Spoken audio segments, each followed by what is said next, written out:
தற்போது கிடைத்துள்ள அண்மை செய்தி. கோவையில் தனியார் ஹோட்டலிலிருந்து பூத் கமிட்டி கருத்தரங்கிற்கு தாவிக தலைவர் விஜய் காரில் புறப்பட்டிருக்கிறார். விஜய் பயணித்த வாகனத்தின் கதவுகளை அவரது தொண்டர்கள் சேதப்படுத்திய நிலையில் மாற்று வாகனத்தில் விஜய் பயணம் மேற்கொண்டுள்ளார்.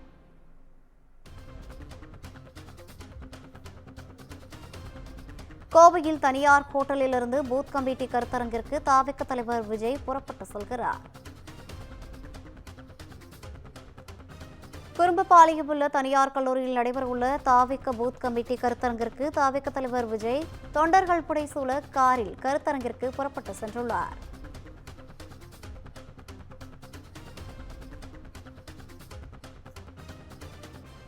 கோவையில் தனியார் ஹோட்டலிலிருந்து பூத் கமிட்டி கருத்தரங்கிற்கு தாவிக தலைவர் விஜய் காரில் புறப்பட்டு சென்றுள்ளார். இதுகுறித்தான கூடுதல் விவரங்களை வழங்குவதற்காக நமது செய்தியாளர் ஞானசேகரன் இணைப்பில் இருக்கிறார். வணக்கம் ஞானசேகரன், கூடுதல் விவரங்கள். வணக்கம் ரவீனா. கோவை மாவட்டத்தில் தமிழக வெற்றி கழகத்தின் பூத் கமிட்டி கூட்டம் கருத்தரங்கம் தற்பொழுது தனியார் பொறியியல் கல்லூரியில் கட்சி தலைவர் நடிகருமான விஜய் தலைமையில் நடைபெற உள்ளது. இதையொட்டி காலை முதலே தனியார் கல்லூரி முன்பு அவரது ரசிகர்கள் மற்றும் கட்சி நிர்வாகிகள் திரளாக வந்த வண்ணம் உள்ளனர். கூட்டத்திற்கு வந்த ஆசிரியர்கள் சிலர் வருகின்ற 2026ஆம் ஆண்டு தேர்தல் தங்களது ஒட்டுமொத்த வாக்குகளும் தமிழக வெற்றி கழகத்தில்தான் என்று பதவிகளை ஏந்தி நிற்கின்றனர். இந்நிலையில் இதைத் தொடர்ந்து அப்பகுதியில் தாவேகா தலைவர் விஜயை காண ரசிகர்கள் அங்குள்ள தண்ணீர் தொட்டி மீது ஆபத்தான உணராமல் ஏறி நின்று கோஷங்களை எழுப்பியும் ஆரவாரத்தில் ஈடுபட்டு வருகின்றனர். மேலும் அதே பகுதியில் சாலையில் கட்சி தொண்டர்கள் இருசக்கர வாகனங்களில் அப்பகுதி அட்டகாசத்தில் ஈடுபட்டு வருகின்றனர்.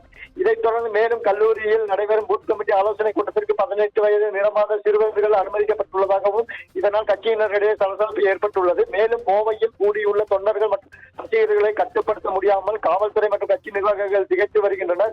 இந்நிலையில் தற்பொழுது கோவை அவினாசி சாலையில் உள்ள நட்சத்திர விடுதியிலிருந்து கருப்பு நிற பார்ச்சுனர் காரில் நட்சத்திர விடுதியிலிருந்து தற்பொழுது அங்கு நடைபெறும் கருத்தரங்கு நடைபெறும் திரளை நோக்கி விஜய் புறப்பட்டு விட்டார். விஜய் பயணித்த வாகன கதவுகள் அவரது ரசிகர்கள் சேதப்படுத்திய நிலையில் மாற்று வாகனத்தில் பயணமானது தொடர்ந்து கொண்டு உள்ளது. கோவை தற்பொழுது விழா கோலம் பூண்டுள்ளது. தாவேகா கட்சியினர் குழுமி உள்ளனர். விஜயை வரவேற்கும் விதமாக சாலையில் இருபுறமும் நின்று ரசிகர்கள் வரவேற்று கோஷங்களை எழுப்பி வரவேற்கின்றனர். மேலும் அவரை பின்தொடர்ந்து இருசக்கர வாகனங்கள் மற்றும் 4 சக்கர வாகனங்களில் விஜயை புடைசூழ ரசிகர்கள் புடைசூழ அங்கு நடைபெறும் கருத்தரங்கு கூடத்திற்கு சென்று கொண்டுள்ளார்.